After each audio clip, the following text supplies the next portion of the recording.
আল্লাহ পাকের একটা বড় দয়া যে আল্লাহ পাক চাচ্ছেন আমরা জান্নাতে যাই। এই যুগে মিডিয়ার মধ্য দিয়ে মানুষকে কোনো কিছু গিলে খাওয়ানো খুব সহজ। এই যুগে কি মানবতা বলতে আসলেই কিছু বাকি আছে? মধ্যযুগে ছিল না নারীর কোনো সম্মান। সত্যি সত্যি কি এখনকার সোকল্ড মডার্ন সিভিলাইজেশনের মধ্যে নারীর সম্মান আছে? আল্লাহ পাকের একটা বড় দয়া যে আল্লাহ পাক চাচ্ছেন আমরা জান্নাতে যাই। আল্লাহ পাক চাচ্ছেন এই আয়ামে জাহেলিয়াতের মানুষগুলো আবার আল্লাহর পথে ফিরে আসুক, আল্লাহকে ফিরে পাক, আল্লাহকে চিনুক, আল্লাহকে জানুক, দুনিয়াতেও সফল হোক, পরকালেও জান্নাতে যাক। এটা আল্লাহ পাক চাচ্ছেন। রাসূলুল্লাহ সাল্লাল্লাহু আলাইহি ওয়াসাল্লামের নবুয়ত প্রাপ্তির যে যুগ, যেটাকে আমরা এখনকার সেকুলার সমাজে অনেকেই মধ্যযুগ বলে থাকি আর কি। কথায় কথায় আমরা একটা শব্দ বলি, মধ্যযুগীয় বর্বরতা। মধ্যযুগ মানে কি? কোন সময়টাকে মধ্যযুগ বলা হয়? কেন সেই সময়কে বর্বর বলি? আইয়ামে জাহেলিয়াত মানে কি? কোন সমাজকে আইয়ামে জাহেলিয়াত বলা হয়? কেন বলা হয়? এখনকার যুগটা হচ্ছে গিলে খাওয়ানোর যুগ। যে কোনো কথা মিডিয়ার মধ্য দিয়ে কানের পাশে যখন বারবার বাজানো হয়, অটোমেটিক্যালি আমাদের মনের মধ্যে এটা ইনস্টল হয়ে যায়। যে কোনো ওয়ার্ড। এই যুগে মিডিয়ার মধ্য দিয়ে মানুষকে কোনো কিছু গিলে খাওয়ানো খুব সহজ। জাস্ট আপনাকে এতটুকু করতে হবে, সারাদিন ওই বিষয়ের খবর বা কন্টেন্ট জনগণের কান পর্যন্ত পৌঁছাতে হবে। আস্তে আস্তে আস্তে আস্তে অটোমেটিক্যালি মানুষের মধ্যে এটা ইনস্টল হয়ে যাবে। এটা একটা সভ্যতার সংকট। মধ্যযুগ, বর্বরতা। আলোচনার কোনো অংশই অস্পষ্ট আমি রাখছি না ইনশাআল্লাহ, কারণ সব কিছু সুস্পষ্ট করার সময়টা এখনই। যদি না করা হয় তাহলে দেরি হয়ে যাবে। তো প্রথম কথা আমরা একটু শিখে নেই যে মধ্যযুগ কেন বলি আইয়ামে জাহিলিয়াতকে। প্রথম কারণ হচ্ছে ওই যুগে মানবতা বলে কিছু ছিল না। তাহলে এই যুগে কি আছে? অনেস্টলি আপনাকে জিজ্ঞাসা করছি, আপনি বলেন না আমাকে, এই যুগে কি মানবতা বলতে আসলেই কিছু বাকি আছে? বাকি যাদের মধ্যে আছে সেই সব মানুষগুলোকে তো আমরা এখন ব্যঙ্গ করছি। মানবতা কোথায় আছে? এই কিছু দাড়ি টুপি পাগড়ি জুব্বাওয়ালা মানুষের মধ্যেই। অন্য কোথায় মানবতা দেখাবেন আপনি? মানবতা ছিল না মধ্যযুগে ছিল না নারীর কোনো সম্মান। সত্যি সত্যি কি এখনকার সোকল্ড মডার্ন সিভিলাইজেশনের মধ্যে নারীর সম্মান আছে? এটা আপনি মিডিয়ার মধ্য দিয়ে আমাকে গেলাবেন, আমাকে গিলতে হবে? সত্যি আছে বাকি? অনেস্টলি স্পিকিং, আমাদের মা বোন, আমাদের দিনী বোন থেকে শুরু করে সমাজের টপ টু বটম, একদম লেস থেকে শুরু করে টপ পর্যন্ত সবখানে কি নারীর সম্মান চমৎকারভাবে দেয়া হচ্ছে? সত্যি কি তাই? আমরা নিজেদের সাথে প্রতারণা করব না। আমরা কোরআন এবং হাদিসের সাথে তো প্রতারণা করছি দীর্ঘ সময় থেকে। অ্যাটলিস্ট বিবেকের কাছে আমরা প্রতারণা করব না, বিবেকের সাথে আমরা প্রতারণা করব না। সত্যিকার অর্থেই নারীর সেই সম্মান এখন নাই, ফুল স্টপ। 3 নম্বর, আইয়ামে জাহিলিয়াত কেন বলি? বিকজ ওই যুগে ছিল সুদ, ইকোনমিক সেকশন ছিল রিবা দিয়ে পরিপূর্ণ। তো আপনি কি আমাকে এখন রিবা মুক্ত একটা ওয়ার্ল্ড দেখাতে পারছেন?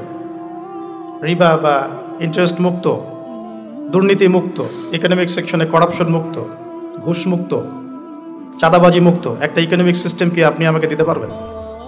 এই বিশ্বে কি আসলেই এরকম কোন ইকোনমিক সিস্টেম বাকি আছে? ইকোনমি সম্পর্কে আমাদের পড়াশোনা এতই নিম্ন লেভেলের, মানুষকে এখন বোঝাতে হয় যে গোল্ড দিনার অ্যান্ড সিলভার দিরহাম এটা ইসলামিক কারেন্সি। মানুষকে এটা বোঝাতে হয়। মানুষ আমাদের সমাজে তর্ক করে, চাল দিয়ে ফেতরা দিবে না টাকা দিয়ে ফেতরা দিবে, এটা নিয়ে তর্ক হয়। পক্ষে বিপক্ষে তুলকালাম ঝগড়া হয়, কিন্তু তারা এটা রিয়েলাইজ করে না যে ইসলামিক কারেন্সি বলতে কি বোঝায়। কারেন্সির মধ্যেও সুদ আছে, পুরো ওয়ার্ল্ডের ব্যাংকিং সিস্টেমে সুদ আছে, হোক সেটা IMF বা ওয়ার্ল্ড ব্যাংক বা সেন্ট্রাল ব্যাংক বা এনজিওস, এভরি সিঙ্গেল সেকশন এখন সুদের আন্ডারে আছে। তাহলে আপনি কি আমাকে এই যুগটাকে খুব সভ্য যুগ বলবেন? কেন আইয়ামে জাহিলিয়াত বলা হয় সেটা আগে বলে নিচ্ছি। আইয়ামে জাহিলিয়াত কেন বলা হয়? বিকজ ওই যুগে ছিল জিনা আর ব্যভিচার আর মাদক, জুয়া। তো আমরা এখন কোন জান্নাতি সমাজে আছি?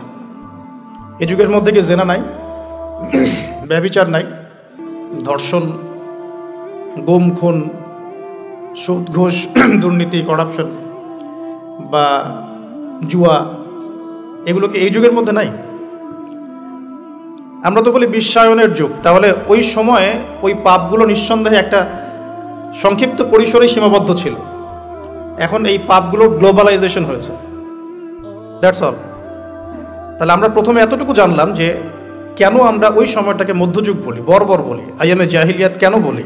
মোটা দাগে এগুলো ছিল সামাজিক এবং রাজনৈতিক সমস্যা, কিন্তু ধর্মীয় সমস্যা কি ছিল? শিরক। ওই যুগের মানুষ আল্লাহ পাকের একত্ববাদের সামনে মাথা নত করেনি। ওই যুগের মানুষ বহুত্ববাদী ছিল, চন্দ্র, সূর্য, গ্রহ, নক্ষত্র, গাছপালা, দেবদেবী, প্রতিমা, এগুলোর পূজা করত। এই সমস্যাটা কি এখন নাই? আমরা নন মুসলিমদের কথা বলছি না, ইভেন মুসলিমদের মধ্যেও কি প্রবলেমসগুলো নাই? আচ্ছা, অনেক ইউনিভার্সিটিস আমাদের সমাজে আছে, স্কুল কলেজ। শিরক আলাদা ডিপার্টমেন্ট কোথায় আছে? তাওহীদ এই ডিপার্টমেন্ট কোথায় আছে? একটা মজার কথা বলি, সেটা হলো আমরা যারা কোরআন হাদিস পড়ি, পড়াই, আলেম, তালেব ইলম, সবাই হাদিসটা জানি যে শেষ জামানার সবচেয়ে বড় ফিতনা হলো মাসিহুদ দাজ্জাল। পৃথিবীর কোনো ইউনিভার্সিটিতে দাজ্জালকে নিয়ে পড়ানো হয় না, অথচ এটা পৃথিবীর সবচেয়ে বড় ফিতনা হবে সামনে। তো আমি এখানে আপনাদের কনফিডেন্স ভাঙতে আসি নাই, মেরুদণ্ড ভাঙতে আসি নাই। আমি কয়েকটা জায়গায় আপনাদের দৃষ্টি নিবদ্ধ করতে এসেছি যে আইয়ামে জাহিলিয়াত যে যুগটাকে আমরা বলতাম, এখন কিন্তু তার চেয়ে কোনো ভালো যুগে আমরা বসবাস করছি না। হ্যাঁ, উন্নতি হয়েছে আমাদের কোন কোন ক্ষেত্রে, জনসংখ্যা বেড়েছে, আমাদের সায়েন্স অ্যান্ড টেকনোলজির উন্নতি হয়েছে, প্রযুক্তিগত উন্নয়ন হয়েছে। আগেকার রোড এখনকার রোড এক না, এখন আমরা ফ্লাই করি, আমরা এক্সপোর্ট ইম্পোর্ট করি, আমরা মহাকাশ জয় করেছি, আমরা সাগর জয় করেছি, পাহাড় জয় করেছি, এগুলো তো হচ্ছে। সত্যিকার অর্থে বিজয় কাকে বলে এটাও আমাদেরকে ভাবতে হবে। এই সামগ্রিক সভ্যতা নিয়ে যদি কাল কিয়ামতের মাঠে আমরা জান্নাতে যেতে না পারি, তাহলে কি আমরা বলবো আমরা বিজয়ী ছিলাম?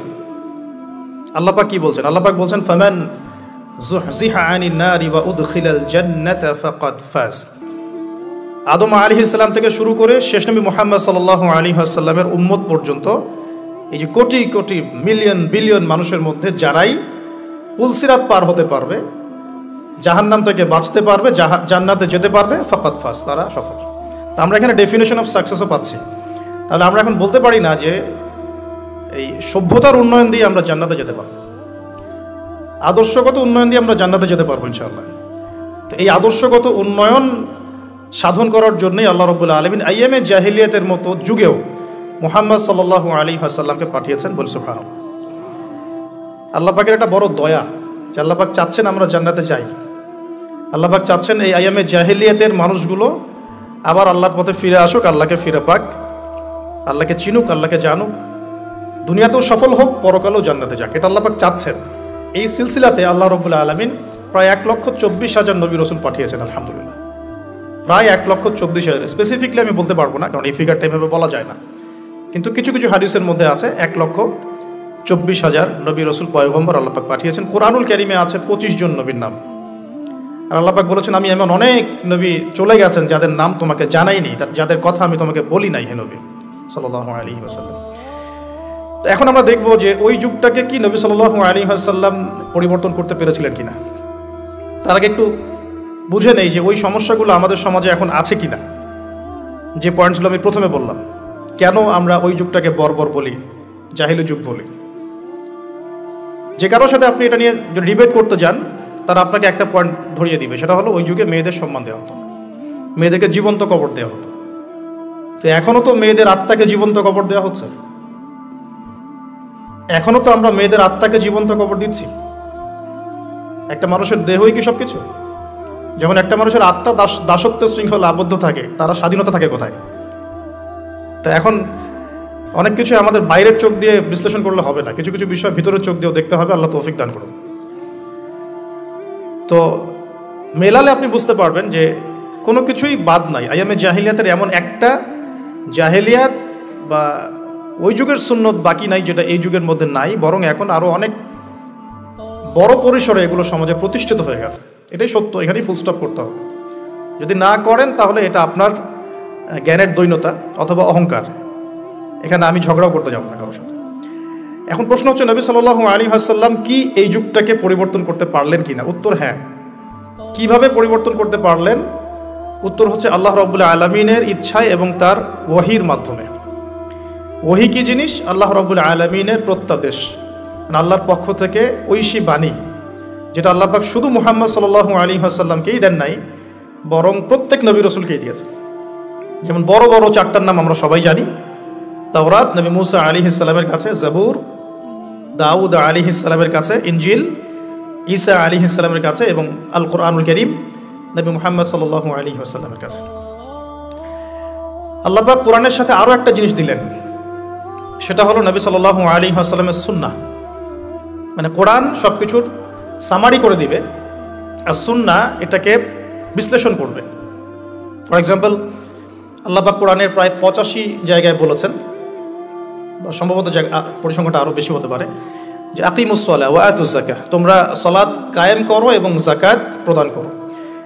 কিন্তু আপনি কোরআনে কিন্তু পাবেন না যে রুকু কেমন করে করতে হয়, কয়বার তাসবিহ পড়তে হবে, সিজদা কেমন করে করতে হয়, কয় তাসবিহ পড়তে হবে। হ্যাঁ, আপনি প্রথম রাকাতে সূরা ফাতিহার পর কি পড়বেন, কিভাবে রুকু করবেন, কতটুকু অ্যাঙ্গেলে মাথাকে নোয়াবেন, সিজদায় আপনার হেড পজিশন কোথায় থাকবে, এই বিষয়গুলো কিন্তু ভেঙে ভেঙে কোরআনে কোথাও নাই। এই কারণে আল্লাহ রাব্বুল আলামিন এক্সট্রা আরেকটা জিনিস দিলেন, সেটা হলো সুন্নাহ। নবী সাল্লাল্লাহু আলাইহি ওয়াসাল্লাম নিজে করে দেখালেন যে এটা এভাবে করতে হবে। এটা দেখেছেন কারা? সাহাবায়ে কেরাম। সাহাবায়ে কেরাম তাকে নিজ চোখে দেখেছেন। সাহাবা কাকে বলে? যারা নবী সাল্লাল্লাহু আলাইহি ওয়াসাল্লামকে সচক্ষে দেখেছেন এবং ঈমান এনেছেন, মুমিন অবস্থায় ইন্তেকাল করেছেন। নবীকে কিন্তু আবু জেহেলও দেখেছিল, তাই বলে আবু জেহেল তো সাহাবী নয়। আবু জেহেল কি সাহাবী? আচ্ছা, তো কোরআন এবং হাদিস আল্লাহ রাব্বুল আলামিন নবী সাল্লাল্লাহু আলাইহি ওয়াসাল্লামকে দিলেন ঐশী গ্রন্থ হিসেবে। মাত্র 23 বছর সময় লেগেছে নবী সাল্লাল্লাহু আলাইহি ওয়াসাল্লামের সেই সমাজটাকে পরিবর্তন করতে। কোন সমাজ? যেই সমাজটা এই যুগের সব নোংরামি একত্রিত করলে যে সমাজটা হবে, সেই সমাজ। তাহলে আমরা বুঝতে পারছি যে সমাজে যত নোংরামি থাকুক না কেন, আল্লাহ পাকের কিতাব এবং তার নবীর সুন্নাহর মধ্য দিয়ে এটাকে পরিবর্তন করা সম্ভব। এটা অসম্ভব কিছু নয়। নবীজি করেও দেখালেন মাত্র 23 বছর। আর 23 বছর তো এত অল্প সময়।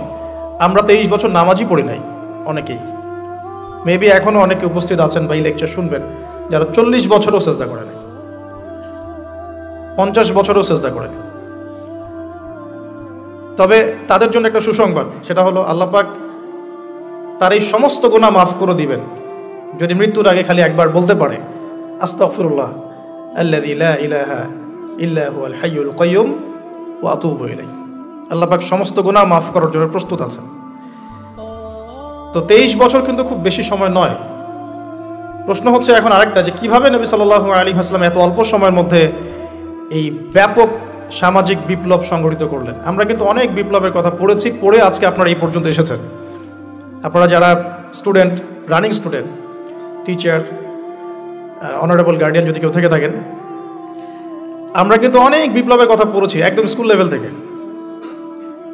হ্যাঁ, পলাশির যুদ্ধ দিয়ে আমরা পড়া শুরু করেছিলাম সমাজবিজ্ঞান বইগুলোতে ছোটবেলায়। ইংরেজদের সময় কেমন ছিল, ওদেরটাও তো বিপ্লব। ইংরেজরা সারা বিশ্ব শাসন করেছে, এটাও তো ওদের বিপ্লব। বলশেভিক পড়েছেন, চাইনিজদেরটা পড়েছেন, মুসলিনিরটা পড়েছেন, তারপরে প্রাচীন গ্রিক দর্শনগুলো পড়েছেন, তাই না? তারপরে আমরা যে ফোরাত, ইউফ্রেটিস নিয়ে এতগুলো কথা বলি, ওখানে যে প্রাচীন ব্যাবিলনের সভ্যতা ছিল এগুলো পড়েছেন। চাইনিজদের তো রিসেন্ট, এটা তো বেশি দিন হয়নি। আফ্রিকান কন্টিনেন্ট থেকে শুরু করে পুরো বিশ্বে আপনারা তো আলেকজান্ডার দ্য গ্রেট পর্যন্ত পড়েছেন। তো এই যে বিপ্লবগুলো আপনারা পড়েছেন, কত সময় লেগেছে এক একটা বিপ্লব প্রতিষ্ঠা হতে, বা ওটা সমাজে ইম্প্যাক্ট করতে কত সময় লেগেছে। আর নবী সাল্লাল্লাহু আলাইহি ওয়াসাল্লামের কোরআন সুন্নাহ দিয়ে পুরো বিশ্বকে চেঞ্জ করতে কত সময় লেগেছে। এখানেই তো প্রমাণ হয় যেটা আল্লাহর পক্ষ থেকে এসেছে। এখানেই তো প্রমাণ হয় যেটা আল্লাহ রাব্বুল আলামিনের পক্ষ থেকে না আসলে এটা সম্ভব ছিল না। এবং নবী সাল্লাল্লাহু আলাইহি ওয়াসাল্লামের ইন্তেকালের সাথে সাথে কি বিপ্লব থেমে গেছে? দেখবেন মাও সেতুং নাই, তার বিপ্লবটা কতদিন স্থায়ী ছিল। সোভিয়েত এখন নাই, হিস্ট্রি হয়ে গেছে, কিন্তু তাদের ইন্তেকালের পর তাদের আদর্শটা কতদিন লাস্ট করলো পৃথিবীতে। গ্রিকরা এখন নাই, পার্সিয়ানরা এখন নাই। তাদের ইন্তেকালের পরে তাদের রেভলিউশনগুলো কতদিন ছিল ওয়ার্ল্ডের বুকে। আর নবী সাল্লাল্লাহু আলাইহি ওয়াসাল্লাম ইন্তেকাল করেছেন আজকে থেকে, আমি যে লেকচার দিচ্ছি এখন থেকে নিয়ে প্রায় 1450 বছর আগে। এখন পর্যন্ত তার অনুসারীদের সংখ্যা কমে নাই, দিন দিন বাড়ছে। এটাই তো প্রমাণ হয় যে নবী সাল্লাল্লাহু আলাইহি ওয়াসাল্লাম যে মানদণ্ডের সমাজ পরিবর্তন করেছেন এটা আল্লাহর পক্ষ থেকে এসেছে। এটা আল্লাহ পাক রেখেছেন পৃথিবীতে বলেই আছে, ওগুলোকে আল্লাহ পাক রাখেন নাই, তাই নাই। তো কাজের কথায় আসি, নবী সাল্লাল্লাহু আলাইহি ওয়াসাল্লাম একা একা এই সমাজটা পরিবর্তন করেন নাই। প্রথম কথা, তিনি যখন হেরা গুহায় আল্লাহ পাকের ওহী আসছে, প্রথম যে ওহীটা এসেছে সেটা হলো ইকরা, নবী আপনি পড়ুন বিসমি রব্বিকাল্লাযী খালাক, আপনার সেই রবের নামে যিনি আপনাকে সৃষ্টি করেছেন। এখান থেকে আমরা বুঝতে পারছি সমাজ পরিবর্তন করতে হলে পড়াশোনার কোনো বিকল্প নাই। উপকারী যে কোনো বিদ্যাই পড়াশোনা, উপকারী যে কোনো জ্ঞানই পড়াশোনা, তবে সব পড়াশোনাই কোরআন সুন্নাহ ভিত্তিক নয়। কিছু আসে বৈষয়িক পড়াশোনা, বৈষয়িক লেখাপড়া করতে আল্লাহ পাক আমাদেরকে নিষেধ করেননি, কোরআন সুন্নাহ নিষেধ করছে না। কিন্তু কোরআন এবং সুন্নাহ ইসলাম চাচ্ছে আপনার পড়াশোনার জ্ঞানটাকে আপনি আল্লাহর জন্য কাজে লাগান, দ্যাটস অল, আর কিচ্ছু না। টেক্সটাইল বলেন, মেডিকেল সায়েন্স বলেন, ইঞ্জিনিয়ারিং বলেন, হ্যাঁ পলিটিক্যাল সায়েন্স বলেন, জিওপলিটিক্স বলেন, কোনো সাবজেক্ট স্টাডি করতে কোরআন সুন্নাহ আপনাকে নিষেধ করছে না। আমরা কেন কনজাস্টেড চিন্তা করি? বরং আমি বলি আপনারা বড় স্বপ্ন দেখবেন। আল্লাহ পাক শুধু এতটুকু চাচ্ছেন আপনি আল্লাহর দেয়া ইলম অনুযায়ী আমল করছেন কিনা, এবং সেই জ্ঞানটাকে আপনি দিনের জন্য কতটুকু কাজে লাগাচ্ছেন। ওই প্রফেশনের থেকে রিজিক অর্জন করে সেই রিজিকের কতটুকু আপনি আল্লাহর পথে ব্যয় করছেন, আল্লাহ পাক এটা দেখতে চায় না। হালাল যে কোনো প্রফেশনই আল্লাহর কাছে সম্মানের। তো অনেক সময় আমরা নামাজ কালাম শুরু করলেই কিছুটা হীনমন্যতায় ভোগা শুরু করি। আমি কি তাহলে ট্র্যাক চেঞ্জ করে দিব? ট্র্যাক চেঞ্জ করে আমি কি আবার মক্তবে ভর্তি হব? আমি কি আবার মাদ্রাসায় আসবো? আমি কি আবার দাওরা দিব? সবাই সব কিছু করতে পারবে না, আর সবাইকে আল্লাহ পাক সব কিছু করতে বলেনও নি। সমাজে নির্দিষ্ট একটা অংশের মানুষকে আল্লাহ পাক বলেছেন যে তারা দিনের জ্ঞান চর্চা করবে, তারা বড় বড় আলেম হবে, মুজতাহিদ হবে, ফকিহ হবে, মুহাদ্দিস মুফাসসির হবে, তারা বাকি জনগণকে লিড দিবে ধর্মতাত্ত্বিক ক্ষেত্রে। এবং যে যে প্রফেশনে থাকবে সেখানে যদি তারা সৎ থাকে, তাদের কাজে অনেস্ট থাকে এবং ওই রিজিকটাকে আল্লাহর পথে ব্যয় করে, ওই জ্ঞানটাকে আল্লাহর জন্য কাজে লাগায়, ইনশাআল্লাহ দুনিয়াতেও সফল হবে, পুরো জাতি ঐক্যবদ্ধভাবে জান্নাতে যাবে ইনশাআল্লাহ। অনেক জাতি কিন্তু একসাথে জান্নাতে যাবে, কারণ তারা সেভাবেই তাদের দুনিয়ার জীবনটাকে সাজিয়েছিল। তো নবী সাল্লাল্লাহু আলাইহি ওয়াসাল্লাম একা করেন নাই, সাহাবীদেরকে নিয়ে করেছেন। প্রথম বহিটা এসেছে পড়াশোনা কেন্দ্রিক। সো আমাদের সবাইকে প্রচুর পড়াশোনা করতে হবে, এটা আমার প্রথম নসিহা আজকে। আমাদের সবাইকে প্রচুর পড়াশোনা করতে হবে, প্রচুর মানে আমি কত প্রচুর বোঝাচ্ছি এটা আমি নিজেও ব্যাখ্যা করতে পারবো আপনাকে।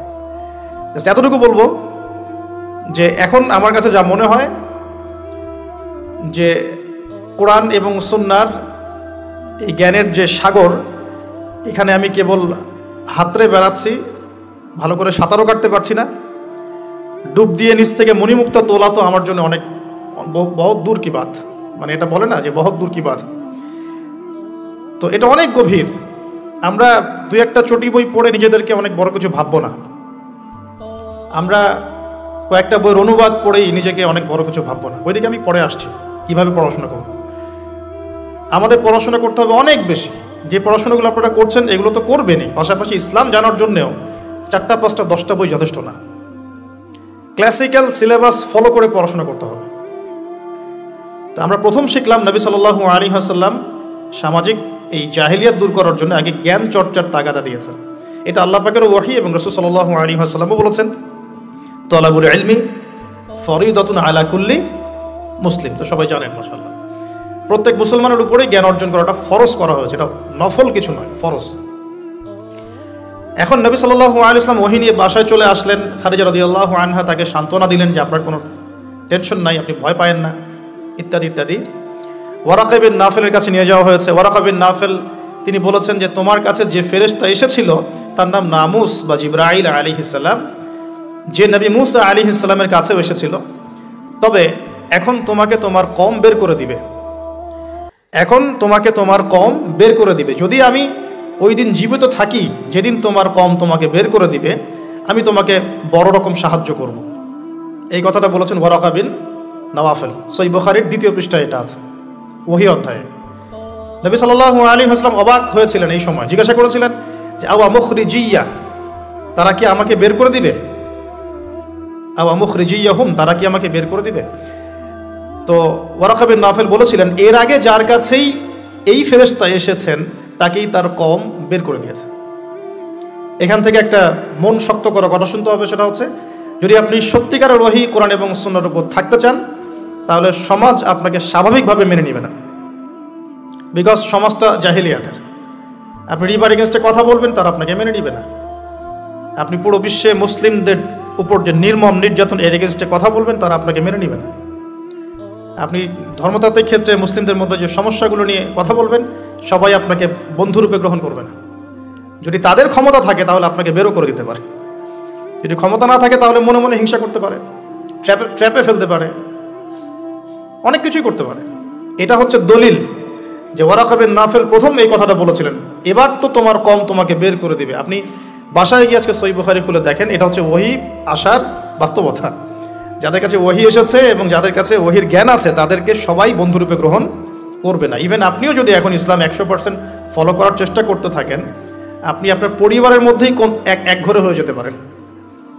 আপনি আপনার পরিবারের মধ্যেই প্রবলেম ফেস করতে পারেন, সোসাইটিতে করতে পারেন।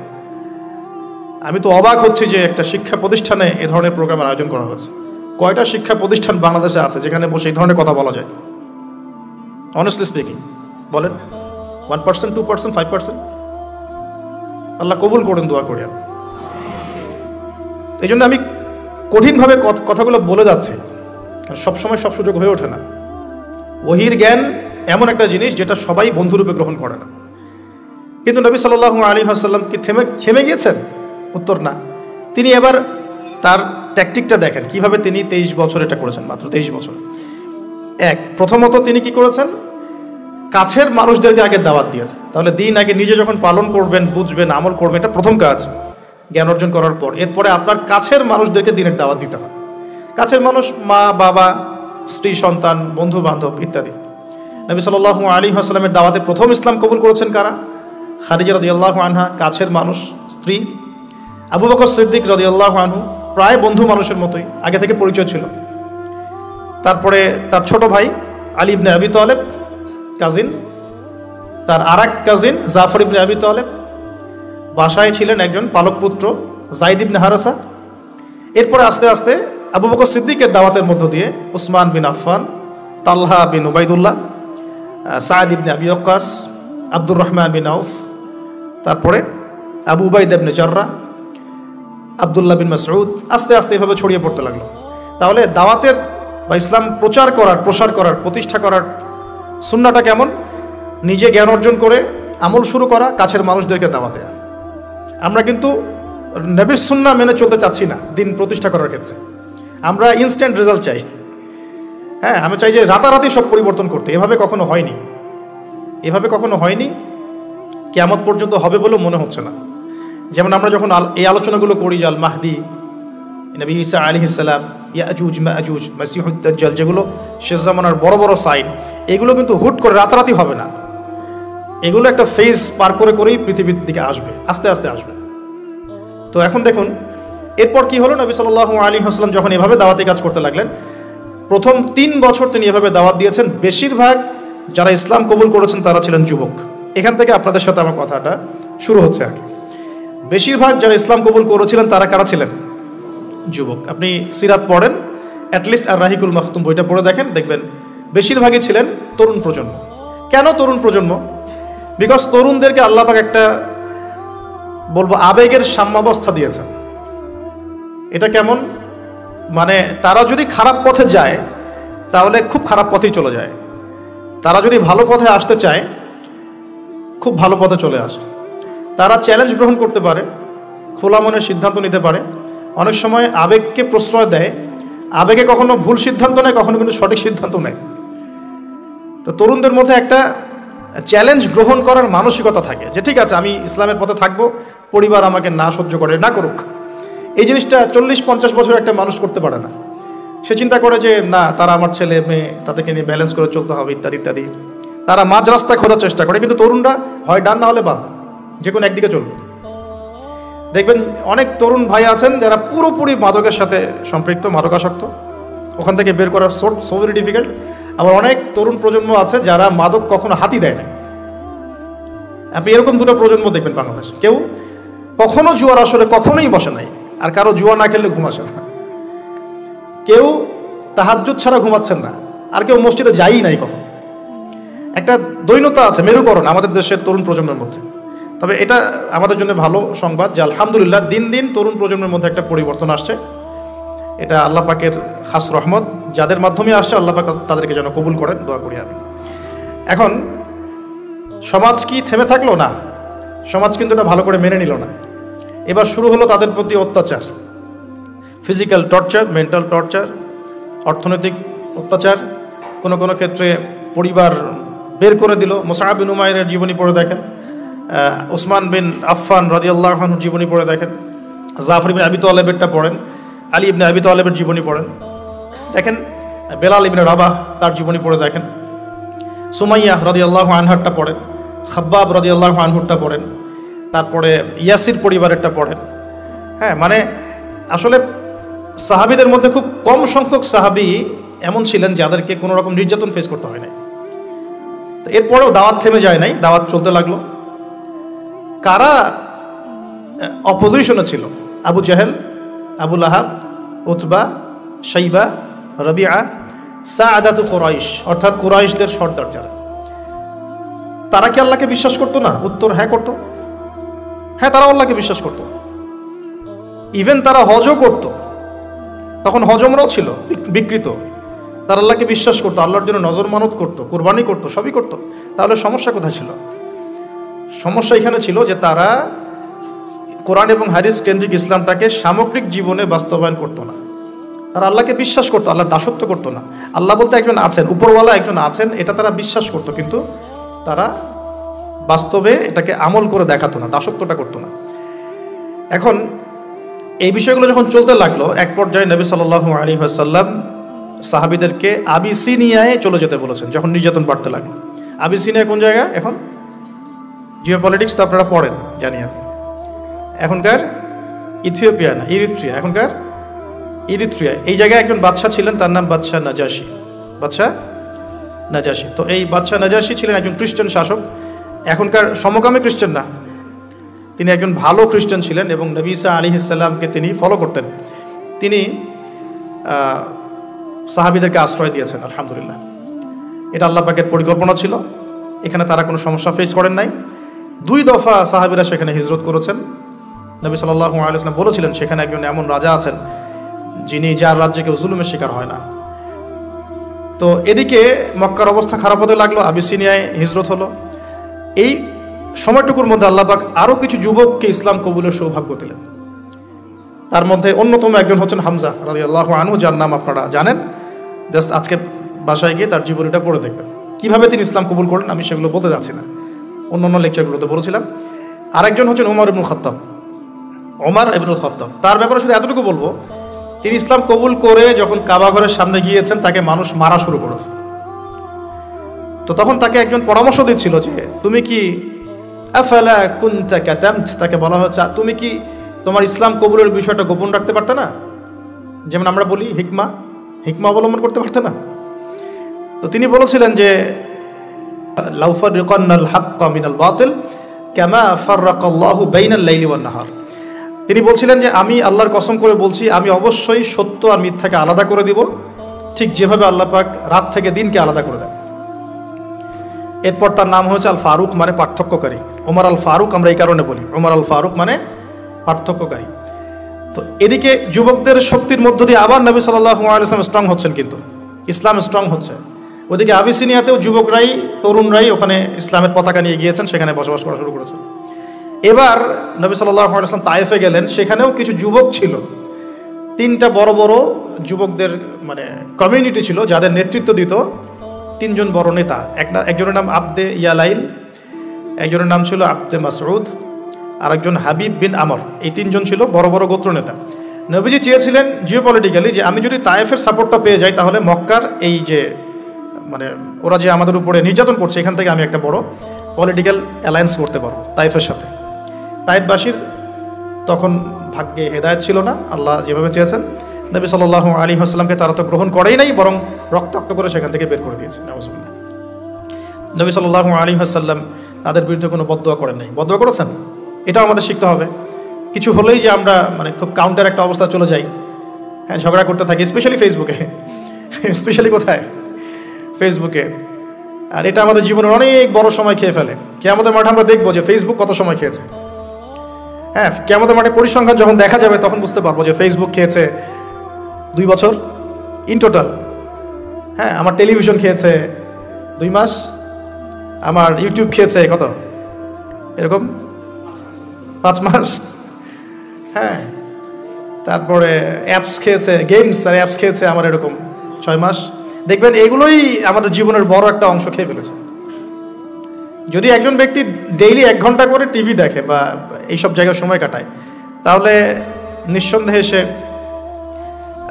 24 ঘন্টায় যদি 1 ঘন্টা করে কাটায়, তাহলে আপনি হিসাব করে দেখেন যে মাসে কত ঘন্টা যায়, বছরে কত ঘন্টা যায়, এবং কতদিনে সে 1 বছর কাটিয়ে ফেলে।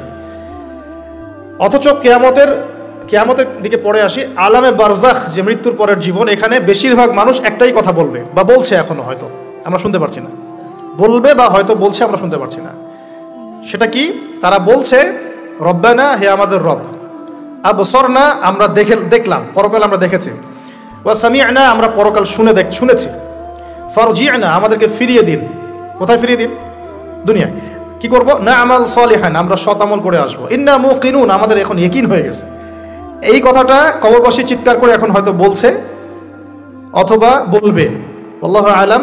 আল্লাহ পাক সূরা আলিফ লাম মিম সাজদার মধ্যে আয়াতটা নাযিল করেছেন, রব্বানা, হে আমাদের রব, আবসরনা ওয়া সামি'না ফারজি'না না'মাল সালিহান ইন্না মুকিনুন, হে আমাদের রব, আমরা দেখেছি পরকাল, আমরা শুনেছি, বুঝেছি, মানে ইন্দ্রিয় দিয়ে পরকাল উপলব্ধি করেছি। এখন আমাদেরকে আল্লাহ একটা বারের জন্য আপনি দুনিয়ায় ফিরিয়ে দেন, না'মাল সালিহান, আমরা সৎ আমল করে ফিরে আসবো। আল্লাহ পাক কিয়ামত পর্যন্ত আল্লাহ পাক বলছেন যে সুয়ের ছিদ্র দিয়ে উট যদি বের হতে পারত, তাহলে এই সুযোগটা আল্লাহ দিতেন। সুয়ের ছিদ্র দিয়ে কি উট বের হতে পারবে? অতএব আল্লাহ পাক এই সুযোগটা দিবেন না। সো আমরা এখানে টাইম অনেক ওয়েস্ট করছি। তো দেখুন, যেখানে ছিলাম, যে তায়েফবাসী এভাবে যখন ফিরিয়ে দিলেন, এরপরে কি হলো? নবী সাল্লাল্লাহু আলাইহি ওয়াসাল্লাম বদদোয়া করলেন না, যে কাজটা আমরা প্রায়ই করে থাকি একে অপরের সাথে, বরং তিনি তায়েফবাসীর জন্য দোয়া করলেন। আর আল্লাহ রাব্বুল আলামিন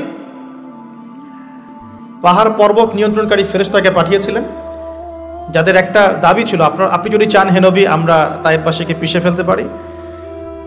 নবী সাল্লাল্লাহু আলাইহি ওয়াসাল্লাম বললেন, না, আমি বরং চাচ্ছি আল্লাহ পাক তাদের ঔরস থেকে এমন প্রজন্ম নিয়ে আসুক, যে প্রজন্ম আল্লাহর ইবাদত করবে, আল্লাহর সাথে কাউকে শরীক করবে না।